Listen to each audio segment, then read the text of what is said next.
Les rencontres d'options, la revue de l'UGICT CGT, Clément Olivier. Bonjour à toutes et à tous, bienvenue aux rencontres de la revue Options organisée par l'UGICT CGT. Nous voilà ensemble pour une série de 3 tables rondes en public ici au CEDIAS Musée Social à Paris, sur place donc ou à emporter en s'abonnant au podcast sur la plateforme de votre choix. S'il faut reconnaître, amis auditeurs, un mérite à la réforme des retraites du gouvernement, c'est bien d'avoir remis au centre des débats des questions tout à fait essentielles, celles du travail, celles des inégalités, de la répartition des richesses ou de la valeur ajoutée. Et même, qui sait, des choix de société que nous faisons face à un avenir inquiété par le dérèglement climatique.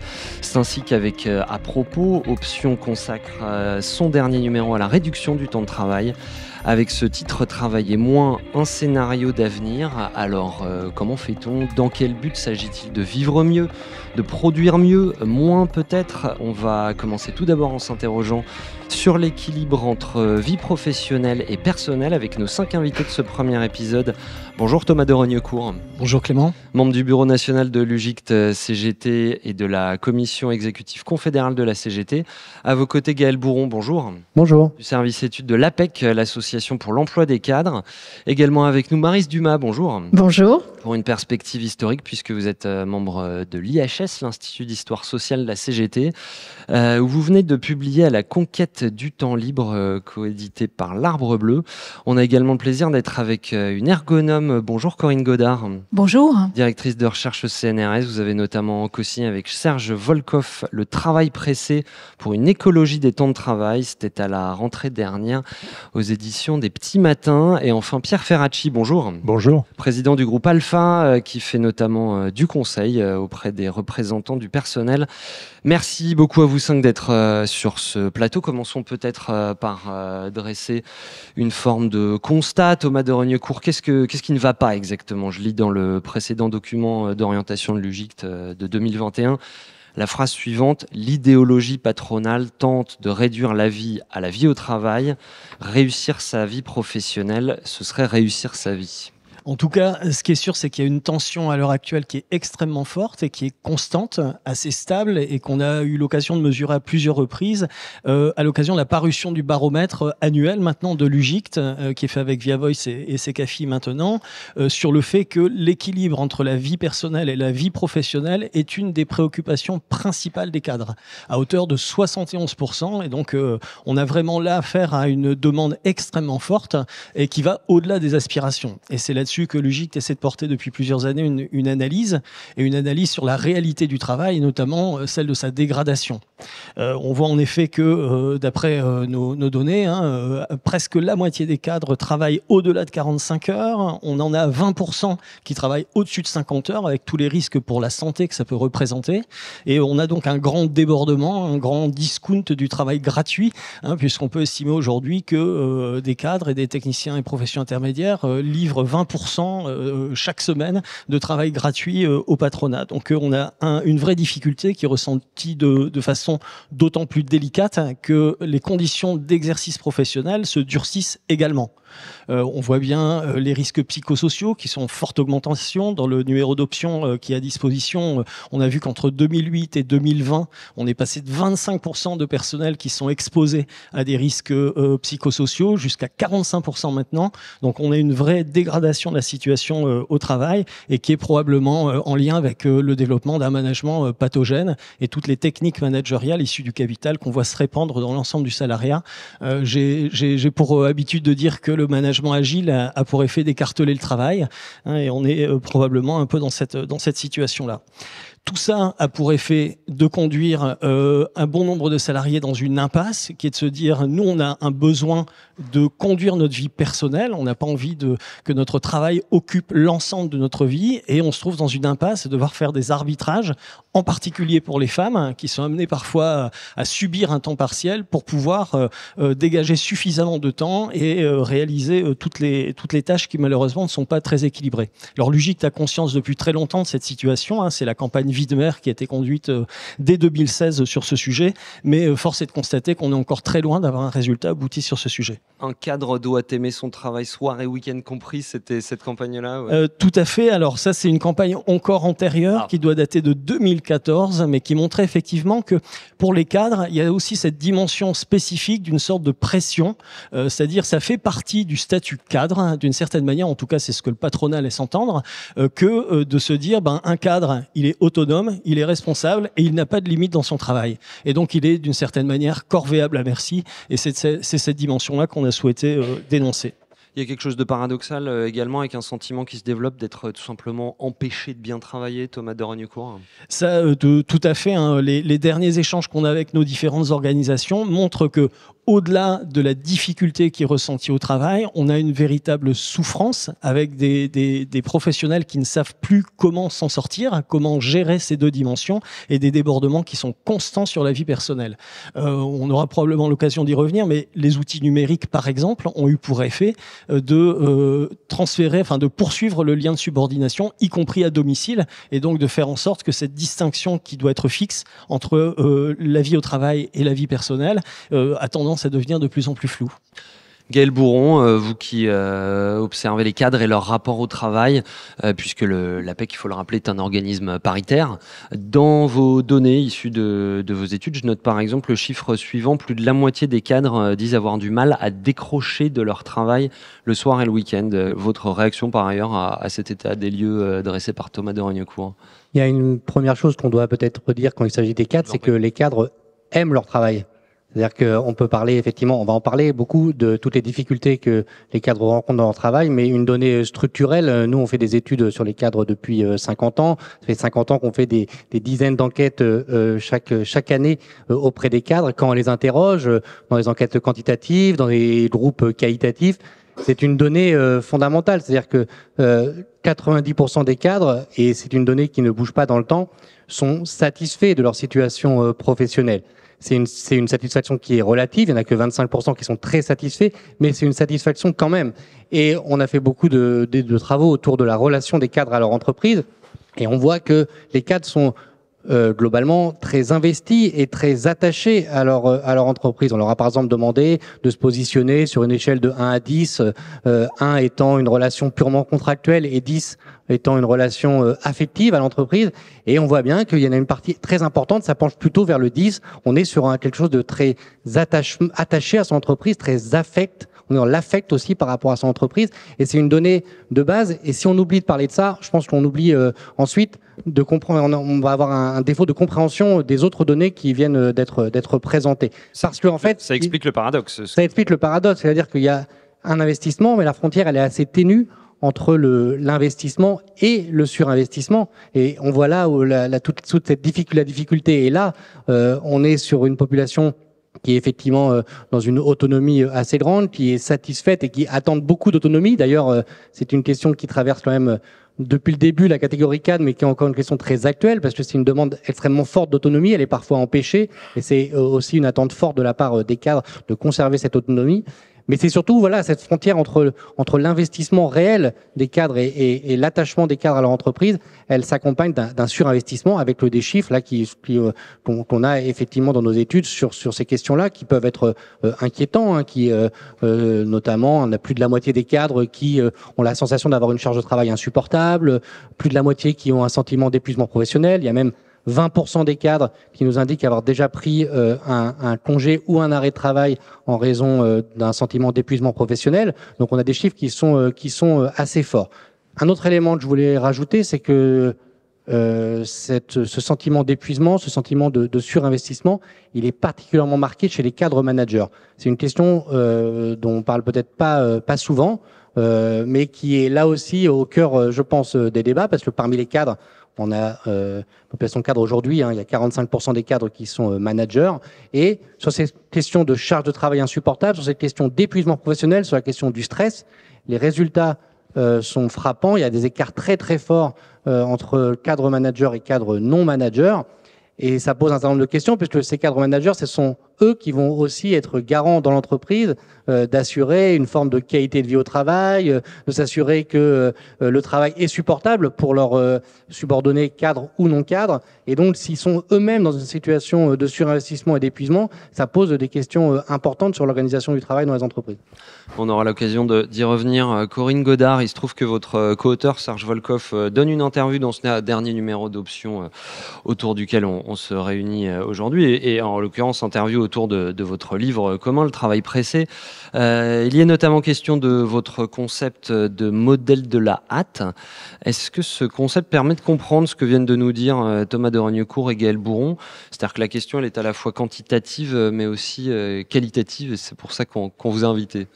Oui, complètement. En fait, avec ce bouquin qui essaye de comprendre ce que c'est que le modèle de la hâte, nous sommes allés regarder dans plusieurs milieux professionnels comment la gestion pratiquer ou combiner les temps de travail des différentes personnes, et entre autres aussi des cadres et des encadrants. Et on s'est rendu compte que finalement, il y avait une manière d'organiser ce temps qui était commune à beaucoup de milieux professionnels, et ce qu'on a appelé le modèle de la hâte. Alors le modèle de la hâte, je pense vous l'avez tous éprouvé certainement dans vos propres pratiques professionnelles. Il est organisé sur ce qu'on a appelé un productivisme réactif, c'est-à-dire faire de la performance à court terme en mobilisant nos capacités d'adaptation au quotidien et en permanence. Ça produit des formes d'intensification, ça produit aussi des formes d'individualisation au travail, avec parfois le sentiment qu'on n'y arrive pas et c'est une affaire personnelle. Je pense que ça rejoint ce qui a été évoqué tout à l'heure. Et surtout, on l'a appelé modèle parce qu'il est présenté comme étant non négociable, inéluctable. On ne peut pas faire autrement, sinon il n'y a pas d'alternative. Donc en fait, ça produit ce qu'on a appelé un temps densifié, c'est-à-dire un temps qui serait occupé à plein temps, mais ça produit aussi un temps assigné, c'est-à-dire avec des formes de prescription de la qualité, des formes de standardisation de celle-ci. Vous évoquiez tout à l'heure le travail des managers, et on voit que ces managers aussi sont dans un temps consigné parce qu'ils passent beaucoup de leur temps de travail à rapporter sur ce qu'ils sont en train de faire, et notamment selon des indicateurs qui sont souvent assez éloignés du travail ordinaire, du travail quotidien.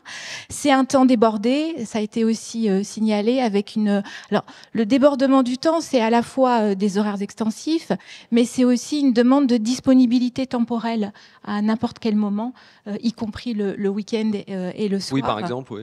Voilà, c'est ça, des horaires qui débordent. Et c'est aussi un temps enfermé, parce que ces changements permanents fait qu'on est coincé dans le moment présent, avec une difficulté croissante à mobiliser son expérience et voire à se projeter, à penser à demain ou à après-demain, ou à imaginer son parcours professionnel à l'horizon de quelques années. Vous faites une typologie, une catégorisation du temps qu'il faut nous expliquer. Alors, c'est celle que j'essaye de présenter là, avec les différentes catégorisations de ce temps. Et ensuite, on essaye de voir, parce que l'idée qu'on voulait aussi montrer, prouver à travers ces histoires de terrain, c'est que quoi qu'il en soit, on n'est pas passif devant ces formes d'intensification du temps, et chacun au quotidien, nous essayons de faire face et voire même de maîtriser ces temps. Et donc nous avons regardé, observé un certain nombre de personnes au travail, essayer de mettre en avant ce qu'on appelait les temps qui comptent. Et dans ces temps qui comptent, il y a ce qu'on a appelé le temps de la transmission. Alors peut-être que j'aurai l'occasion d'y revenir, parce qu'aujourd'hui, avec les questions de difficulté de recrutement, de fidélisation des personnes, ce temps de la transmission est complètement mangé par ce modèle de la hâte, et tend à disparaître, et explique en partie les difficultés à recruter et à fidéliser. Mais c'est aussi un temps pour construire avec les autres, et les autres sont bien plus larges que la notion d'équipe de travail qui peut être présente dans un organigramme. C'est d'autant plus vrai aujourd'hui, par exemple, avec les méthodes agiles qui dispersent et qui développent le réseau professionnel, souvent avec des modes d'outils à distance ou virtuels qui viennent encore accélérer ce temps. Et c'est aussi le temps de la créativité, c'est-à-dire ça renvoie à cette idée d'autonomie et à la possibilité de faire autrement que ce qui nous est demandé l'appréhender et de pouvoir le faire avec une certaine forme de marge de manœuvre. Maryse Dumas, vous signez dans ce numéro d'Option un papier de synthèse chronologique qui nous dit cette chose simple mais capitale. Le temps passé au travail est aujourd'hui moitié moindre qu'il ne l'était au début du siècle. Et à l'échelle de la vie, il a diminué des 2/3. Alors on vient de loin, Maryse Dumas ? Oui, alors d'abord, je voudrais dire que on parle toujours du salaire pour définir le salariat, mais la durée du travail, qui fait partie du salaire, car en général, pour un salarié non cadre, on définit le salaire en fonction du temps de travail, est aussi indispensable pour définir le salariat. Et ce qui s'est passé pour les cadres, c'est que depuis le début, enfin de ce que j'ai pu voir, en fait, on conteste le fait qu'ils appartiennent véritablement au salariat par la contestation de leur durée du travail. C'est-à-dire que dès les premières conventions collectives dans les années 50, on voit que les cadres, si on regarde la convention collective des banques par exemple, des assurances, les grandes conventions collectives où il y a beaucoup de cadres, les cadres sont exclus de la notion de temps de travail. On considère qu'ils ne comptent pas leur temps. Ce qui définit le cadre, c'est en fait qu'il ne compte pas son temps. Plus exactement, que l'employeur ne rémunère pas son temps, ce qui n'est pas exactement la même chose. La durée effective du travail des cadres a toujours été supérieure à celle des autres catégories de salariés. Et je pense que dans la dernière période, sur plusieurs années, la période contemporaine, disons depuis la fin des années 1990, début des années 2000, on voit une exigence plus importante des cadres à ce que leur temps de travail soit évalué, reconnu, et je le vois comme une entrée dans le salariat, une reconnaissance dans le salariat. Je pourrais faire la même remarque pour les femmes d'ailleurs. Les femmes ont commencé à travailler, elles ont toujours travaillé, mais elles ont commencé à entrer dans le salariat dans le 19e siècle. Les premières lois sur la durée du travail sont des lois qui concernent les femmes. Mais elles les concernent pourquoi ? Interdiction du travail de nuit dans l'industrie pour les femmes, 11 heures de travail maximum par jour pour les femmes. C'est une vision paternaliste. Évidemment, les conditions de travail étaient tellement épouvantables, il est hors de question de contester qu'elles aient pu avoir des mesures de protection. Mais c'est le paternalisme qui conduit, c'est le patriarcat qui conduit à prendre ces mesures spécifiques pour les femmes. Or, plus les femmes arrivent dans le travail, d'abord majoritairement des ouvrières, puis majoritairement des employés, et aujourd'hui massivement des cadres, plus elles se sentent légitimes dans le travail, plus elles se mettent à revendiquer à la fois des salaires et un temps de travail. C'est aussi la caractéristique du salariat et du fait que les femmes deviennent pleinement actives. Et ça marche jusqu'aux années 60. Enfin, plus exactement, je me reprends. Les années 60, c'est l'arrivée massive des jeunes femmes du baby-boom dans les catégories employées. Elles entrent dans le travail par le temps plein. Et donc, elles revendiquent massivement des réductions de la durée du travail pour leur permettre cet équilibre entre temps de vie, temps au travail, et puis malheureusement les charges familiales qui leur incombent encore. Et ce sont jusqu'aux années 1980, ce sont des années de progrès pour les femmes. C'est-à-dire que le temps plein pour les femmes les rend exigeantes pour la réduction de la durée du travail, pour les salaires, mais aussi vis-à-vis du droit de la famille. C'est là que la notion de chef de famille disparaît, qu'elles peuvent travailler sans l'autorisation de leur mari, qu'elles ont la possibilité de disposer de leur propre compte chèque, etc., etc.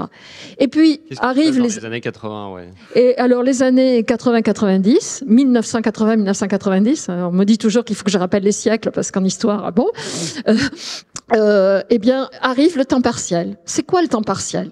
C'est Giscard d'Estaing, donc juste avant l'élection de François Mitterrand, deux lois. Une loi qui crée les emplois à temps partiel dans le privé, et une deuxième loi qui crée la possibilité du temps partiel choisi dans la fonction publique. Et donc là, si vous voulez, on est au début des périodes de chômage structurel, qui touchent vraiment, enfin qui s'élargissent. Il y avait la possibilité de réduire le temps de travail pour toutes et tous de façon à ce que tout le monde puisse avoir un travail et que ça bénéficie à la société. Et au lieu de cela, on a considéré pour des raisons patriarcales que les femmes étaient une variable d'ajustement, que le travail des femmes pouvait être la variable d'ajustement. On institue le temps partiel. Et à partir du moment où il y a le temps partiel, c'est l'arrêt des progrès pour les femmes, notamment en matière de durée de travail, parce qu'effectivement, pour les femmes qui veulent réduire leur durée du travail pour arriver à tenir de pair les deux parties de leur vie, eh bien, on leur dit, vous avez le temps partiel. Sauf que le temps partiel, la CGT à l'époque, d'emblée dit, c'est du chômage partiel non indemnisé.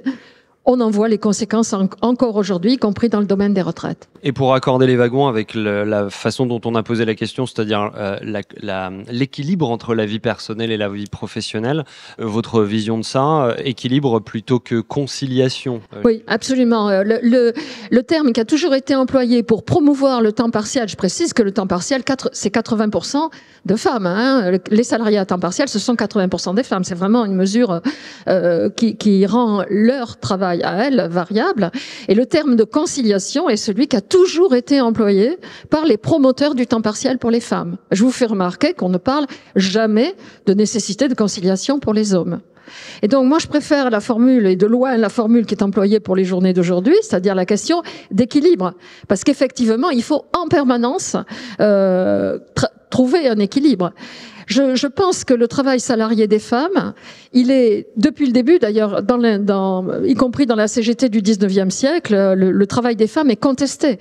Parce qu'il y a le sentiment que le travail des femmes est la pierre angulaire qui va mettre en cause le patriarcat. Et c'est exactement ce qui s'est produit depuis des années dans notre pays. Par contre, si on n'aborde pas les questions en termes d'équilibre, on risque de conforter le partage des tâches domestique tel qu'il a toujours été, la société ne peut pas progresser. Et donc, je vois que la CGT aujourd'hui, autrefois, enfin, dans les années 50-60, la CGT parlait de fonction sociale de la maternité, et je vois que la CGT d'aujourd'hui reprend cette idée en parlant de la nécessité de socialement prendre en charge la question des tâches domestiques, de l'éducation des enfants, les services publics de la petite enfance, etc. Ce sont donc des voies d'avenir qui, au travers de l'égalité et de l'émancipation des femmes, posent tous les problèmes de société. Mais je voudrais, par rapport à ce qui a été dit tout à l'heure, juste un petit point et puis je m'arrête. Tout le monde connaît l'affiche de la CGT, les 3-8, hein, 8 heures de travail, 8 heures de sommeil, 8 heures de loisirs. Alors, bon, pour les femmes, les 8 heures de loisirs, ça n'a jamais existé, puisque pour elles, c'est un autre temps de travail qui commence. Mais même au-delà, il y a la question, aujourd'hui, des temps de transport. Et c'est un peu un no man's land là qu'on a du mal à aborder. Dès les années 60, au Conseil économique et social, les syndicats unis, même dans les années 60, les syndicats unis votent un rapport qui est refusé par le patronat, et ce rapport déjà se préoccupe des temps de trajet entre le domicile et le travail, en disant que ces temps de trajet, ils rendent la vie plus difficile, qu'on n'en a pas fini avec le travail au moment où on quitte l'entreprise, puisqu'il y a le temps de trajet. Or, aujourd'hui, c'est encore pire. Pour toutes les raisons, métropolisation, enfin, je vais pas développer. Je pense que si on a une réflexion sur le temps libre, et je suis pour cette réflexion sur le temps libre, il faut que ça soit du temps véritablement libre, c'est-à-dire déduction faite des temps de trajet, étant entendu évidemment que nous souhaitons toutes et tous qu'ils se réduisent le plus possible, parce que ça ne peut pas continuer comme ça. Alors Pierre Ferracci, Maryse Dumas nous dresse une brève histoire de la réduction du temps de travail. Est-ce que selon vous, les difficultés actuelles dont on a parlé, elles sont liées au temps de travail ou plutôt à son contenu? J'allais dire les deux, mais moi j'insiste sur le fait que quand on réduit le temps de travail, enfin l'ouvrage de Maryse le montre bien, ce sont des conquêtes permanentes et ce sont des remises en cause permanentes. Alors il y a différentes façons de remettre en cause la baisse du temps de travail et de faire en sorte que finalement on n'en profite pas autant et que par exemple l'équilibre professionnel vie privée reste une illusion. C'est pas une illusion, c'est une difficulté, c'est une conquête permanente. Et ces plusieurs raisons, elles sont d'ordre divers. Mais quand on regarde bien, par exemple, ce qui a été la mise en œuvre des 35 heures, les entreprises ont immédiatement, enfin, j'allais dire les entreprises et l'État à certaines périodes de la vie politique, essaye toujours de remettre ça en cause. Alors, il y a différentes façons de remettre en cause. Il y en a une qu'on vit actuellement. Je pense que l'allongement de la durée de vie professionnelle et le passage de 62 ans à 64 ans, c'est une façon de remettre en cause le temps de travail sur toute une vie. Mais il y en a eu d'autres plus subtiles, où à mon avis, on n'a peut-être pas fait suffisamment attention aux dégâts que ça pouvait causer. les 35 heures ont été corrigées de différentes façons par les entreprises. La première exigence qui a été celle des entreprises, ça a été des exonérations de charges sociales, notamment sur les salaires les moins élevés. C'est à mon avis une des raisons de la désindustrialisation qu'on a connue depuis 20 ans ou 30 ans. Ça a été vraiment un élément de rattrapage pour les entreprises du coût que représentait pour elles la baisse du temps de travail et des 35 heures. Il y en a eu un deuxième qui me paraît évident, qu'on voit pas mal dans certains secteurs, qui a touché d'ailleurs plus les femmes que les hommes, historiquement, c'est la modération salariale. Et il y a un troisième c'est intéressant, arrêtons-nous sur ça. Le fait de passer aux 35 heures, c'est bien sûr une réduction du temps de travail, mais c'est aussi une augmentation du salaire horaire. Oui, et mécaniquement, ça entraîne une augmentation du SMIC. C'est une augmentation du salaire horaire. Comment on en vient à une modération salariale qui peut être rattrapée au fil du temps par un tassement de la politique salariale et une compression des salaires. Ça se rattrape parfois assez vite en quelques années. Et la troisième forme, qui est à mon avis la plus perverse et qui a été évoquée notamment par Corinne Goudard, c'est l'intensification du travail. Je dis bien l'intensification que je distingue de la productivité. La productivité du travail, c'est quelque chose de noble, c'est-à-dire qu'on met en place une organisation ou des moyens technologiques qui permettent de créer des richesses au niveau individuel ou au niveau collectif en un laps de temps plus court. L'intensification, c'est de demander plus d'énergie sans forcément améliorer ni l'organisation, ni les moyens technologiques au service des salariés. Et ça a un effet pervers qui a été évoqué par plusieurs intervenants, la montée des risques psychosociaux, notamment chez les cadres, parce que chez les cadres, la mesure de la charge de travail est parfois un peu plus difficile à réaliser, mais c'est un élément, une des conséquences de ce rattrapage. Donc, la question des 4 jours, elle sera abordée dans la prochaine table ronde, mais quand la question de la baisse du temps de travail est posée, quand la question d'une nouvelle organisation du temps de travail est posée, il faut faire attention à ce que cette évolution positive, et perçue positivement forcément par les salariés, ne soit pas compensée, ne soit pas rattrapée par tous ces éléments-là. Et là, il y a peut-être, d'ailleurs, du point de vue syndical, à bien réfléchir aux modalités de la mise en œuvre de la baisse du temps de travail.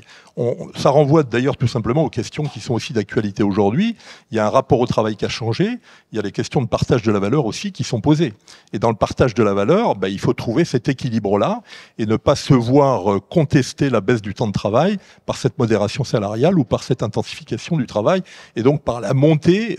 Le collègue de la PEC évoquait le fait qu'on aime son travail, mais qu'en même temps on vit mal en ce moment des conditions de travail, des modalités de travail, c'est tout ça qui doit être regardé de près et corrigé quand il le faut. Mais alors développer un petit peu peut-être sur le problème que vous trouvez dans la manière dont les 35 heures ont été mises en place.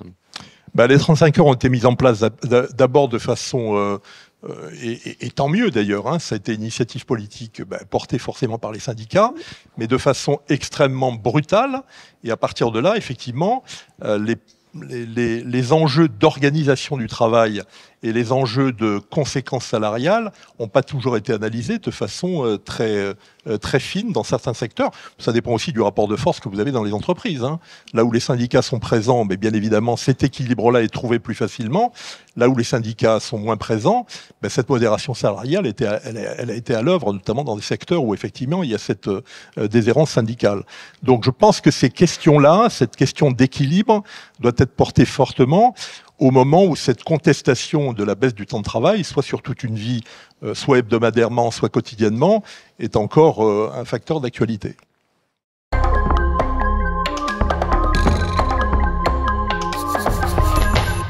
Thomas de Rognecourt, votre réaction à ce qui a été dit, notamment sur la façon dont ont été mises en place les 35 heures? Alors, les 35 heures, effectivement, ont abouti concrètement et officiellement à ajuster la durée légale, donc à changer le cadre de référence, donc ça reste évidemment très positif, et c'est pas pour rien qu'on souhaite aller aujourd'hui plus loin pour arriver à 32 heures. Force est de constater que pour les professions techniciennes et intermédiaires et cadres, ça ne s'est pas traduit par un alignement sur 35 heures. Et qu'il y a eu évidemment des débordements, j'y reviens pas, qui perdurent et qui montrent que finalement, on continue à déborder cette masse-là. Ensuite, c'est vrai qu'il y a eu une intensification de la charge de travail qui s'est accompagnée, et donc cet effet de récupération par la modération salariale, par l'intensification, sont des choses qu'on qu'on vérifie et qui probablement explique une partie des difficultés qu'on rencontre aujourd'hui dans le monde du travail. Et ce sentiment, et qui est confirmé par le baromètre UGICT, d'intensification permanente, année après année, on nous en demande toujours plus avec moins de temps pour le réaliser. Donc finalement, ce modèle de la hâte a été porté par une volonté de récupération patronale de ce qui avait été obtenu à l'occasion des 35 heures. Peut-être une remarque particulière, parce que les lois Aubry, c'est aussi la mise en place et la généralisation du forfait jour. Et j'allais vous poser la question. Et sur lequel, évidemment, là, on est sur un droit de tirage illimité, c'est-à-dire que on envoie le message. Initialement, c'était plutôt réservé au top management, donc une frange très réduite du salariat. Aujourd'hui, on se rend compte que c'est près de 50% des cadres qui sont au forfait jour. Donc, on est sur une généralisation. Et on le voit dans tous les secteurs professionnels, cette tendance à approfondir le périmètre des personnes qui sont au forfait jour. Pourquoi ? Parce que ça permet des débordements horaires non contrôlés. Parce que non seulement on dit on vous paie pas les heures sup, mais on vous interdit de les compter. Donc ça, c'est le double effet qui se coule, qui empêche en quelque sorte à la racine toute revendication supplémentaire sur la reconnaissance du temps de travail et du débordement que ça a occasionné. Mais alors là, par rapport à ce que disait Pierre Ferracci juste avant, on est typiquement dans quelque chose qui sert à contourner les 35 heures. Oui, et c'est un outil parmi d'autres. On est là-dessus, on a toute une série d'outils qui ont été mis en œuvre par le patronat pour intensifier ce travail.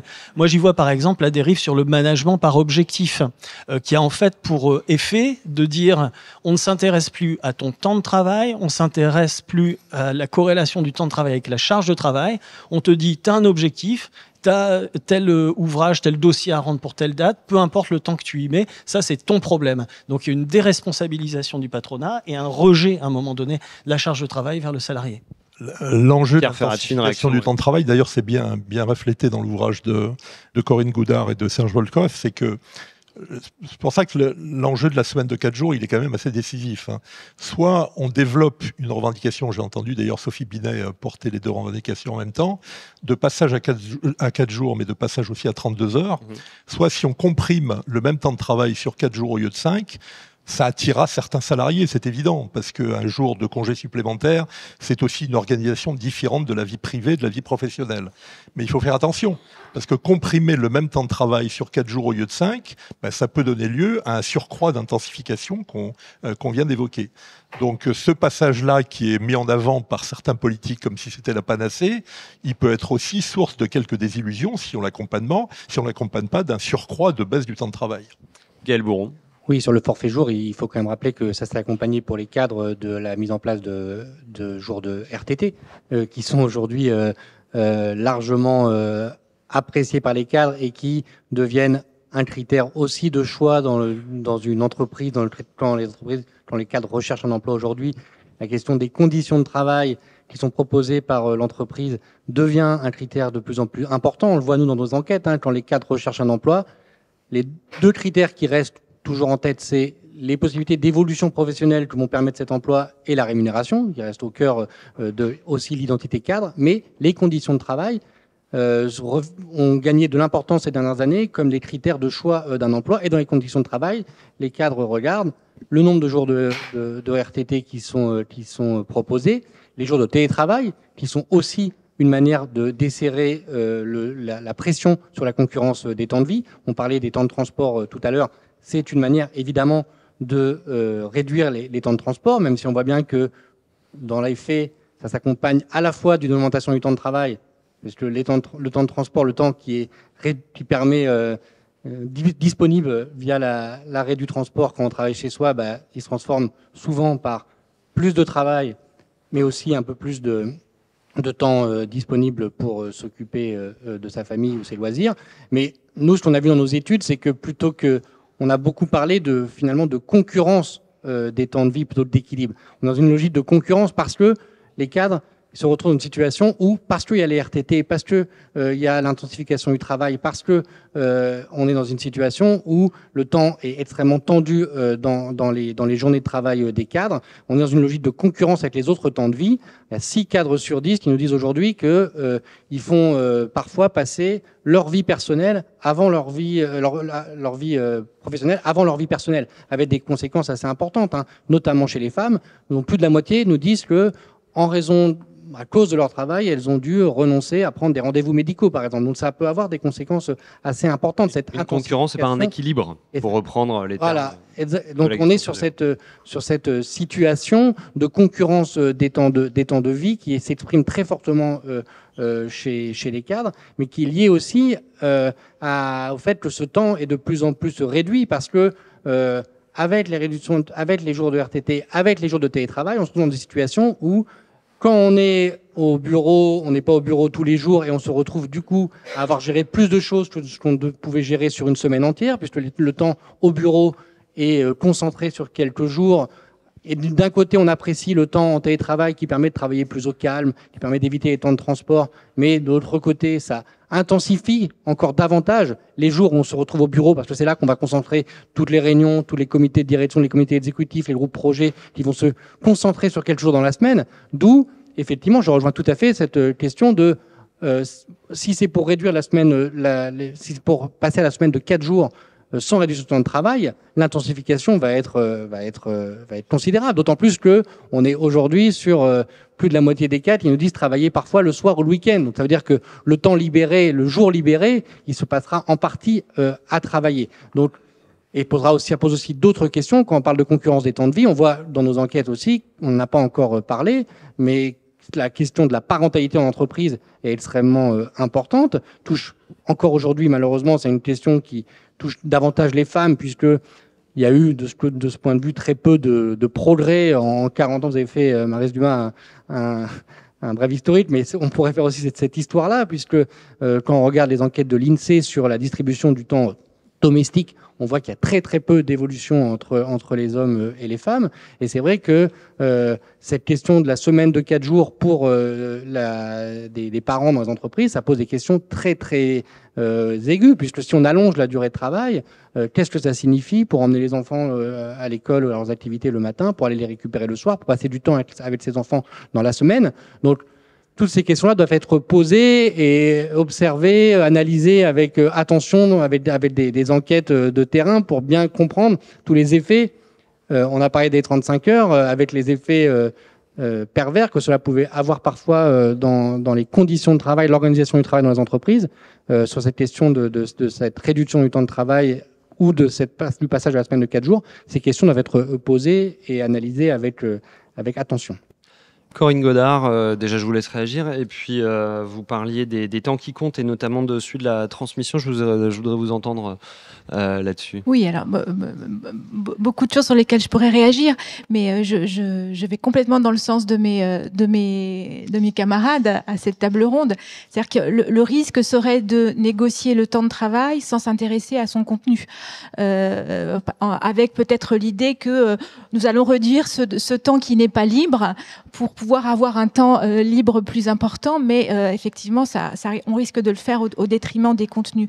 Donc, il y a une double négociation à avoir, effectivement celle d'un cadre temporel qui me semblerait tout à fait indispensable, c'est-à-dire discuter des horaires, des durées, voire des rythmes, mais il y a aussi un autre type de négociation sur cette question de la qualité du temps. Et moi, je voudrais signaler que ce que nous avons mis en avant parmi les temps qui comptent, dont le temps de la transmission, sont finalement des temps qui peuvent s'enrichir pendant le temps de travail, mais aussi en dehors de celui-ci. Transmettre, créer du collectif, être dans la créativité. Et je crois qu'il y a des attentes croissantes des salariés, qu'ils soient cadres ou non cadres d'ailleurs, à ce que ces temps, entre autres, puissent s'alimenter et être disponibles pendant le temps du travail. Donc je pense que cette double négociation doit pouvoir se faire conjointement, avec l'idée aussi peut-être de prendre son temps pour négocier. Parce que ça a été important, notamment dans le passage aux 35 heures, on a vu que les entreprises qui avaient pris le temps de négocier, ça se passait mieux que effectivement les 35 heures dans la brutalité, sans discussion sur les contenus.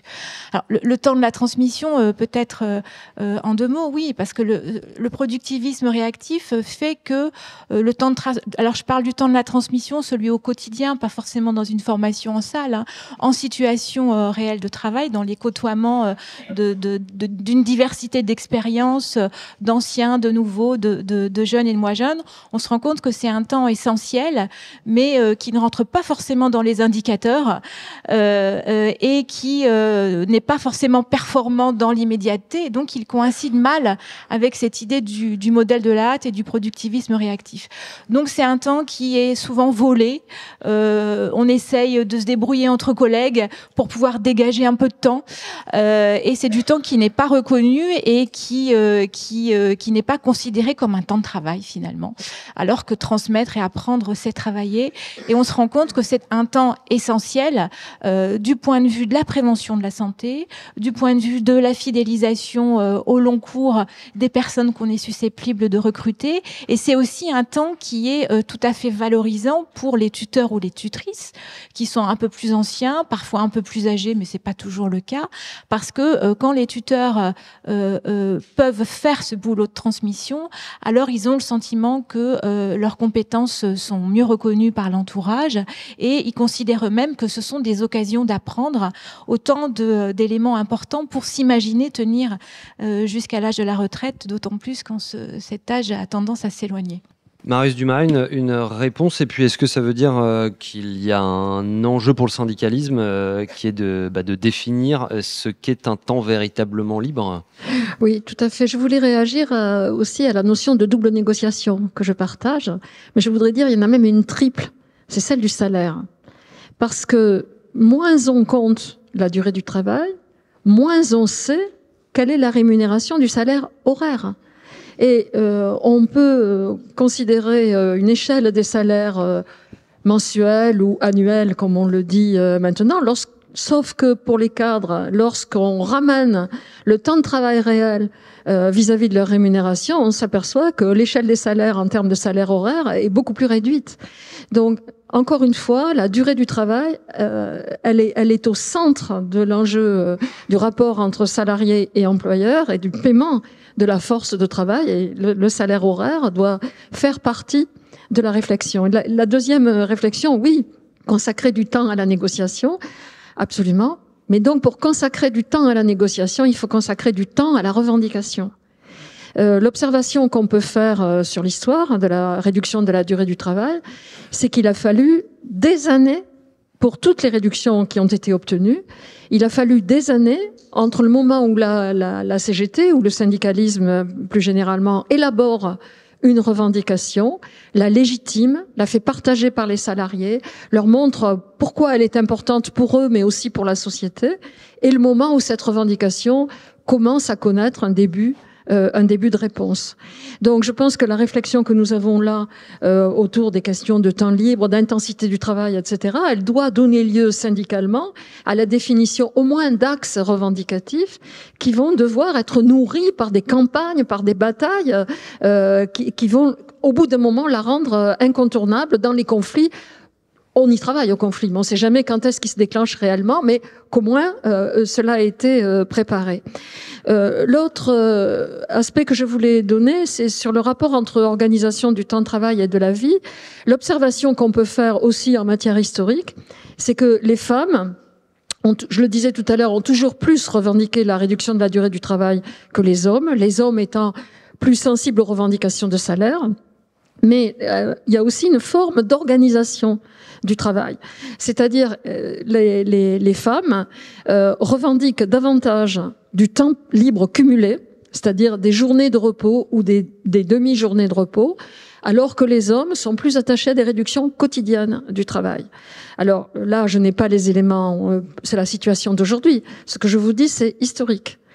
Et la deuxième vision historique, c'est qu'en fait, autant les durées légales hebdomadaires du travail ont varié dans l'histoire, c'est-à-dire qu'il y a eu des moments de conquête, des moments exceptionnels, c'est-à-dire que les moments de conquête, de réduction de la durée légale hebdomadaire sont des moments où il y a à la fois de grands conflits sociaux et en même temps des gouvernements de gauche, disons enfin des gouvernements plus sensibles aux revendications des salariés.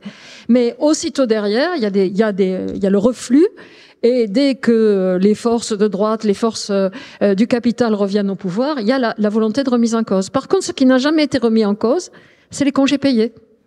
Il n'y a jamais eu de remise. Les congés payés ont été obtenus en 1936 par 2 semaines, et ensuite tout au long du siècle, on a la 3e semaine, puis la 4e semaine, puis la 5e semaine gagnée d'abord dans les entreprises avant d'être gagnée au plan légal. Et se poser la question de la RTT. Moi, j'étais responsable des 35 heures pour la CGT, et quand on a commencé à réfléchir aux 35 heures, eh ben, j'étais dans la culture syndicale qui était, il faut des réductions quotidiennes de la durée du travail. Et quand on a commencé à poser ce problème dans les services féminins, dans les entreprises à dominante féminine, elles nous ont dit non, une durée quotidienne, un abaissement quotidien de la durée du travail, on va pas le voir. Ça va nous être repris d'une façon ou d'une autre. Nous, ce qu'on veut, c'est des demi-journées ou des journées de repos. Et c'est comme ça qu'on s'est engagé dans l'idée de RTT. Et je dis ça parce que je pense que peut-être les femmes vont être plus sensibles à la question des forfaits jours. Pour cette même raison. Et que nous, syndicalement, on a travaillé l'argumentation pour montrer où sont les dangers, où sont les possibilités. Enfin, le dernier point. Quand on regarde la comparaison des durées de travail effectives, l'INSEE en 2019 montre que la durée annuelle effective du travail pour les femmes est de 1732 heures, de travail des femmes cadres, et de 1732 heures, 8% de moins que celle des hommes cadres. Leur durée quotidienne habituelle est de 8,4 heures pour les femmes, elle est de 8,4 heures, 4,5% de moins que les hommes cadres. Et en termes de forfait jour, c'est 207 jours de travail, soit 10 jours de moins pour les femmes cadres que pour les hommes cadres. Mais dans tous les cas de figure, le temps de travail des femmes cadres est très nettement supérieur au temps de travail des hommes et des femmes non cadres et des femmes non cadres. Donc, il y a là un angle à prendre, à mon avis, d'un point de vue revendicatif, qui est très important, s'appuyer sur la volonté des femmes pour entraîner tout le monde dans un processus et de réduction de la durée du travail et d'augmentation des salaires et d'amélioration de la vie. Pierre Ferracci.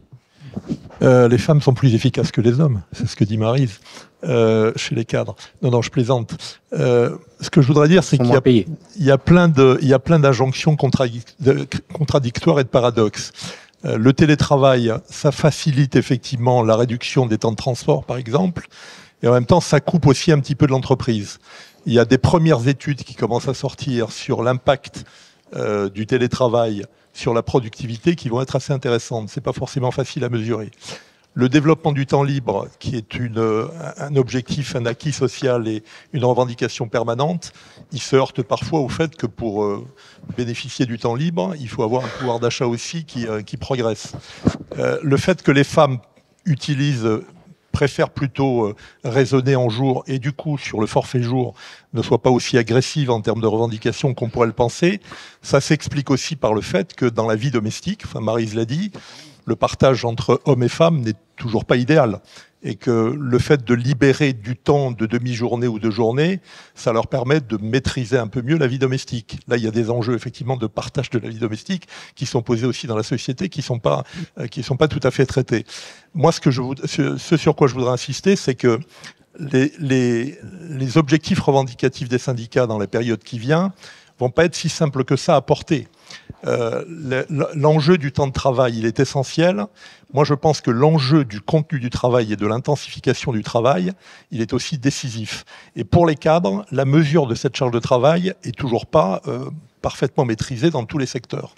Donc il faut peut-être, il y a quelque temps, c'était Bruno Mettling, le DRH à l'époque était le DRH d'Orange, qui avait fait un rapport sur la charge de travail et la façon de la maîtriser. Il y a des enjeux de ce type sur lesquels il faut travailler intensément, à la fois dans le secteur des cadres, mais plus largement dans l'entreprise. Parce qu'autrement, je crois que les illusions sur la baisse du temps de travail vont perdurer. Il me semble qu'il y a aujourd'hui un appétit grandissant pour qu'on franchisse une étape, et malheureusement la réforme des retraites nous a conduit à aller dans l'autre sens. Il y a un appétit grandissant, il y a à mon avis une crainte aussi que si ça n'est pas maîtrisé en termes d'intensification et en termes de pouvoir d'achat, les réticences s'expriment davantage que cet appétit-là. Donc il y a pour les syndicats et peut-être pour l'UGICT une réflexion pour articuler tous ces temps-là. Ça me fait penser un petit peu aux enjeux écologiques qui sont aujourd'hui très présents pour protéger la planète. On voit bien que pour que ces enjeux écologiques se développent puissamment et se traduisent en effets efficaces, il faut à la fois articuler ces enjeux écologiques aux enjeux sociaux et aux enjeux économiques. Il faut financer l'économie pour assurer les transitions. Il faut aussi financer la transition sociale pour que les métiers qui éclatent, les métiers qui sont modifiés par cette transition écologique, il y a des processus d'accompagnement des salariés. Pour le temps de travail, c'est pareil. Je pense qu'on arrive à un moment de la société où l'articulation entre les enjeux de baisse du temps de travail, les enjeux d'intensification, les enjeux de pouvoir d'achat doivent être maîtrisés pour ne pas avoir des contradictions entre salariés qui s'expriment, mais une difficulté à mobiliser l'ensemble de ces salariés sur des projets et des objectifs communs. Gaël Bourron, un mot de conclusion.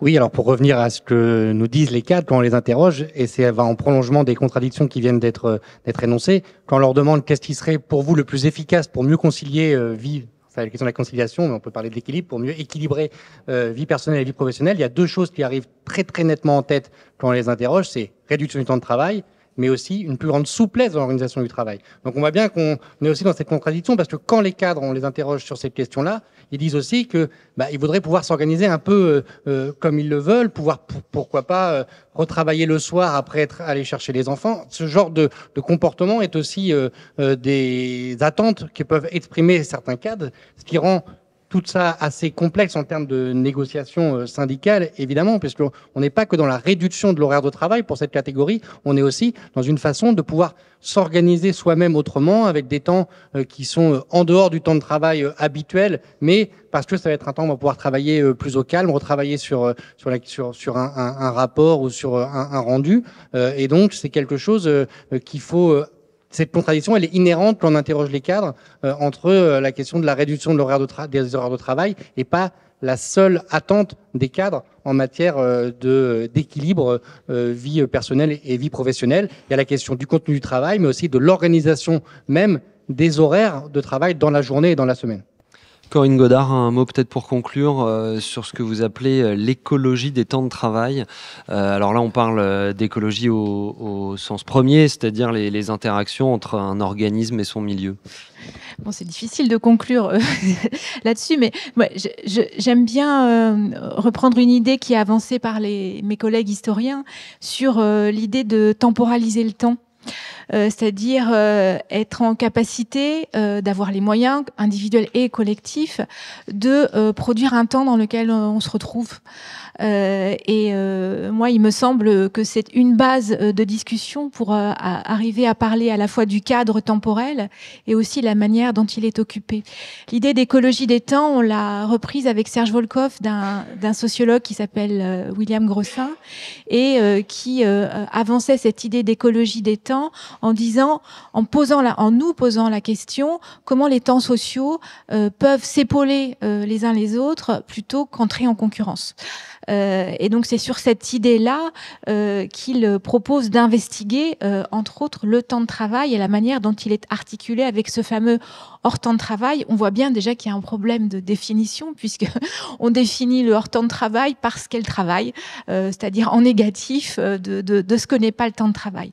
Donc voilà, cette question-là est la question de la manière de soutien des temps les uns les autres, et comment l'organisation du travail peut s'inspirer de cette écologie des temps pour proposer des principes d'organisation des temps du travail. Thomas de Rognecourt. Oui, juste pour dire que, et en plus ça marche. Dans les exemples concrets qu'on peut avoir, dans le secteur hospitalier par exemple, le modèle de la hâte tue. Ça aboutit à ce que des patients meurent. Quand on permet aux équipes de discuter entre elles, quand on leur donne de l'espace de travail, quand on organise le pluridisciplinaire, ça fonctionne. Et donc, il faut qu'on n'ait pas peur d'entamer ce débat autour de quel est le contenu du travail, quelle est l'organisation qu'on veut. Et ça, c'est porteur pour ces professionnels. Et je rebondis sur l'attachement qu'ont les professionnels à la qualité de leur travail. Et ça, c'est une porte d'entrée syndicale qui est fondamentale. Et dernière idée pour terminer, c'est vraiment qu'on a une bataille idéologique de relégitimation du temps libre. C'est-à-dire qu'on a valorisé aujourd'hui, il n'y a que le temps de travail qui compte. On voit même que quand on fait le permis à 17 ans pour les jeunes, c'est pour leur permettre d'aller au travail. Quand on met des dérogations dans la crise sanitaire, c'est pour aller au travail. Nous, il faut qu'on donne une définition au temps libre. Pas simplement le temps contraint domestique, mais aussi le temps libéré, émancipateur. C'est sur celui-là qu'on doit pouvoir travailler. Merci à vous 5, Thomas de Regnecourt de l'UGIC, Gaël Bourron de l'APEC, Maryse Dumas de l'Institut CGT d'Histoire Sociale, Corinne Godard, ergonome au CNRS et Pierre Ferracci du groupe Alpha. Amis auditeurs, merci d'avoir été avec nous, ainsi qu'à vous ici dans la salle du CEDIAS Musée Social. On se retrouve au prochain épisode pour envisager plus précisément ce que pourrait être ou ne pas être une perspective de réduction du temps de travail avec le sujet de la semaine des 4 jours. Salut!